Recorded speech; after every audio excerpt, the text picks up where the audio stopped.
పాకిస్తాన్తో కాల్పుల విరమణ విషయంలో అమెరికా పాత్రేమీ లేదని భారత ప్రధాని నరేంద్ర మోదీ ఆ దేశ అధ్యక్షుడు ట్రంప్కు తేల్చి చెప్పారు. కెనడాలో ఉన్న ప్రధాని మోదీ ట్రంప్తో ఫోన్ కాల్లో మాట్లాడారు.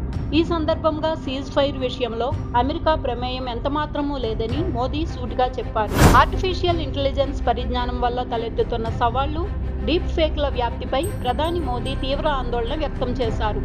కెనడాలోని జరుగుతున్న G7 దేశాల శిఖరాగ్ర సదస్సులో మాట్లాడుతూ ఏఐ ద్వారా రూపొందించే కంటెంట్కు తప్పనిసరిగా వాటర్ మార్కింగ్ ఉండాలని అభిప్రాయపడ్డారు. 51వ G7 శిఖరాగ్ర సదస్సులో ప్రధాని మోదీ ఇటలీ ప్రధాని జార్జియా మెలోనీతో ప్రత్యేకంగా సమావేశమయ్యారు. వీరిద్దరి మధ్య ఉన్న స్నేహబంధం మరోసారి సోషల్ మీడియాలో మెలోడీ పేరుతో హ్యాష్ట్యాగ్తో వైరల్ అవుతోంది. ఫార్ములా ఈ రేస్ కేసులో దర్యాప్తు చేస్తున్న ఏసీబీ అధికారులు మాజీ మంత్రి కేటీఆర్కు కీలక ఆదేశాలు జారీ చేశారు. ఆయన ఉపయోగించిన మొబైల్ ఫోన్, ల్యాప్టాప్ను తమకు అందజేయాలని స్పష్టం చేశారు. దీంతో కేటీఆర్ తన వ్యక్తిగత న్యాయవాదులతో ఈ అంశంపై చర్చించారు. సెటిల్మెంట్లకు అడ్డాలుగా పోలీస్ స్టేషన్లు మారాయంటూ మాజీ మంత్రి కేటీఆర్ ఆరోపించారు.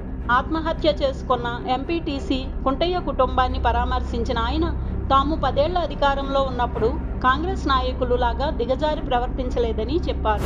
గుంటూరు జైల్లో ఉన్న వైసీపీ మాజీ ఎంపీ నందిగం సురేష్ అస్వస్థతకు గురయ్యారు. దీంతో ఆయన్ను జీజీహెచ్ ఆసుపత్రికి తరలించారు. అంబులెన్స్ నుంచి వీల్చైర్ సహాయంతో సురేష్ను ఆసుపత్రి లోపలికి తీసుకెళ్లారు. హైదరాబాద్ నగరంలోని బేగంపేట్ విమానాశ్రయానికి బాంబు బెదిరింపు మెయిల్ ఉద్రిక్తతకు దారితీసింది. గుర్తు తెలియని వ్యక్తి నుంచి వచ్చిన ఈ ఇమెయిల్ ఆధారంగా నగర పోలీసులు, విమానాశ్రయ భద్రతా సిబ్బంది, బాంబు స్క్వాడ్ ఎయిర్పోర్టును పూర్తిగా తనిఖీ చేశారు. చివరికి ఎలాంటి బాంబు లేదని తేల్చారు. మావోయిస్టులకు మరో ఎదురుదెబ్బ తగిలింది. అల్లూరి సీతారామరాజు జిల్లా మారేడుమిల్లి అడవిల్లో ఈ తెల్లవారుజామున భారీ ఎన్కౌంటర్ జరిగింది. చింతకూలు, కొయ్యలగూడెం, కొండమొదలు పరిసర అటవీ ప్రాంతాల్లో భద్రతా బలగాలు, మావోల మధ్య జరిగిన కాల్పుల్లో సెంట్రల్ కమిటీ సభ్యుడు గాజర్ల రవి, జోనల్ కమిటీ సభ్యురాలు అరుణతో పాటు మరో మావోయిస్టు అంజు ఉన్నారు. హైదరాబాద్ గచ్చిబౌలి పోలీస్ స్టేషన్ సమీపంలో సీనియర్ నటి రమ్యశ్రీ, ఆమె సోదరుడు ప్రశాంత్పై దాడి జరిగిన ఘటన తీవ్ర కలకలం రేపింది. FCI కాలనీ లేఅవుట్లో ఈ సంఘటన చోటు చేసుకుంది. HMDA అధికారులు ప్లాట్ యజమానుల సమక్షంలో రోడ్ మార్కింగ్ పనులు చేపడుతుండగా సంధ్యా కన్వెన్షన్ యజమాని శ్రీధరరావుకు చెందిన వారిని ఆరోపిస్తున్న కొందరు వ్యక్తులు బ్లేడ్లు, కత్తులతో దాడికి పాల్పడ్డారు. బెంగళూరులో అరెస్ట్ చేసిన చెవిరెడ్డి భాస్కర్ రెడ్డిని సిట్ అధికారులు విజయవాడకు తీసుకొచ్చారు. ఈ నేపథ్యంలో పార్టీ కార్యకర్తలు, నాయకులకు చెవిరెడ్డి భాస్కర్ రెడ్డి ఓ వాయిస్ మెసేజ్ను పంపించారు. రాష్ట్రంలో జరుగుతున్న పరిణామాలు అందరికీ తెలుసని, వైసీపీ అధినేత వెంట నడిచే వారిపై కూటమి ప్రభుత్వం తప్పుడు కేసులు పెట్టి ఇబ్బందులకు గురి చేస్తోందని ఆయన ఆరోపించారు. ఢిల్లీ పర్యటనలో ఉన్న మంత్రి నారా లోకేష్ ఉపరాష్ట్రపతి జగదీష్ ధక్కన్తో సమావేశమయ్యారు. రాష్ట్రానికి సంబంధించిన పలు అంశాలపై చర్చించారు. ఈ సందర్భంగా లోకేష్ వెంట కేంద్ర మంత్రి రామ్మోహన్ నాయుడు, ఎంపీలు శ్రీకృష్ణదేవరాజు, సానా సతీష్, బైరెడ్డి శబరి ఉన్నారు. గుజరాత్లోని భావనగర్ను భారీ వరదలు ముంచెత్తాయి. వీధులన్నీ నదులుగా మారాయి. పెద్ద ఎత్తున నీటి ప్రవాహంతో ప్రజలు భయాందోళనకు గురయ్యారు. వరద నీటిలో ఆటోలు, రిక్షాలు కొట్టుకుపోయిన దృశ్యాలు వైరల్గా మారాయి. ప్రముఖ నటుడు ఆర్య నివాసంలో IT దాడులు కలకలం రేపుతున్నాయి. చెన్నైలోని సీషెల్ రెస్టారెంట్లపై ఆదాయపు పన్ను శాఖ అధికారులు ఆకస్మిక దాడులు నిర్వహించారు. ఈ రెస్టారెంట్ చైన్తో గతంలో సంబంధాలున్న ఆర్య నివాసంలోనూ ఏకకాలంలో సోదాలు జరగడం ప్రాధాన్యం సంతరించుకుంది. విద్యుత్ అధికారుల నిర్లక్ష్యంతో తమకు రాత్రంతా కరెంటు సరఫరా నిలిచిపోయిందంటూ మహారాష్ట్రలోని అమరావతి పరిధిలోని వాల్గావ్కు చెందిన యువకులు విద్యుత్ కార్యాలయంలో ఫర్నిచర్ను తగలబెట్టారు. దీంతో ఆఫీసులో పెద్ద ఎత్తున మంటలు చెలరేగాయి. ఇటు విద్యుత్ సిబ్బంది ఫిర్యాదు మేరకు పోలీసులు కేసు నమోదు చేసి దర్యాప్తు చేస్తున్నారు.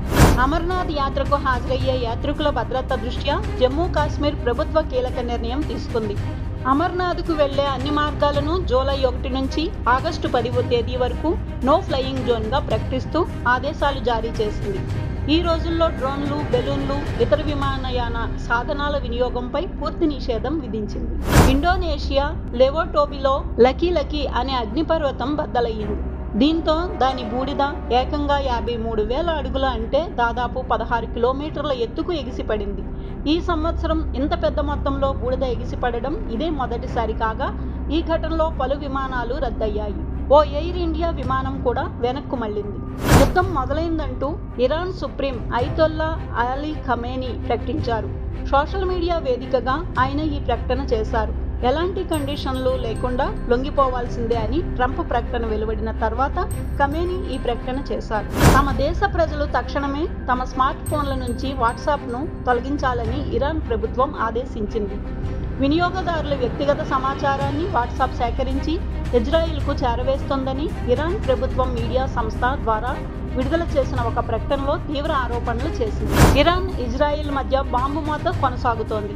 తాజాగా ఇజ్రాయిల్ ప్రయోగించిన బాంబులు టెహ్రాన్లోని నివాస ప్రాంతాలతో పాటు ఆయిల్ రిఫైనరీలపై పడ్డాయి. దీంతో స్థానికులు తీవ్ర భయాందోళనకు గురవుతున్నారు. Pakistan army chief field marshal Asim మునీర్తో అమెరికా అధ్యక్షుడు డొనాల్డ్ ట్రంప్ వైట్ హౌస్లో సమావేశం కానున్నారు. అధ్యక్షుడి అధికారిక షెడ్యూల్ ప్రకారం ఈ లంచ్ మీటింగ్ వైట్ హౌస్లోని కేబినెట్ రూమ్లో జరగనుంది. ఈ పరిణామం ఇరు దేశాల మధ్య సైనిక, వ్యూహాత్మక సంబంధాల బలోపేతానికి ఊతమిస్తుందని చెబుతున్నారు. భారత వ్యోమగామి శుభాంశు శుక్లా చేపట్టనున్న ప్రతిష్టాత్మక అంతరిక్ష యాత్ర మరోసారి వాయిదా పడింది. ఈ మిషన్ను ఈ నెల 19న నిర్వహించనున్నట్లు గత వారం ఇస్రో ప్రకటించగా, తాజా పరిణామాల నేపథ్యంలో ఈ ప్రయోగాన్ని జూన్ 22వ తేదీకి వాయిదా వేసినట్లు అమెరికా చెందిన ప్రైవేట్ అంతరిక్ష సంస్థ యాక్సియం స్పేస్ అధికారికంగా ప్రకటించింది. ఏమాయ చేసావే రిలీజ్ సందర్భంగా ప్రచార కార్యక్రమాల్లో సమంత, నాగచైతన్య కలిసి పాల్గొంటారంటూ జరుగుతున్న ప్రచారంపై సమంత స్పందించారు.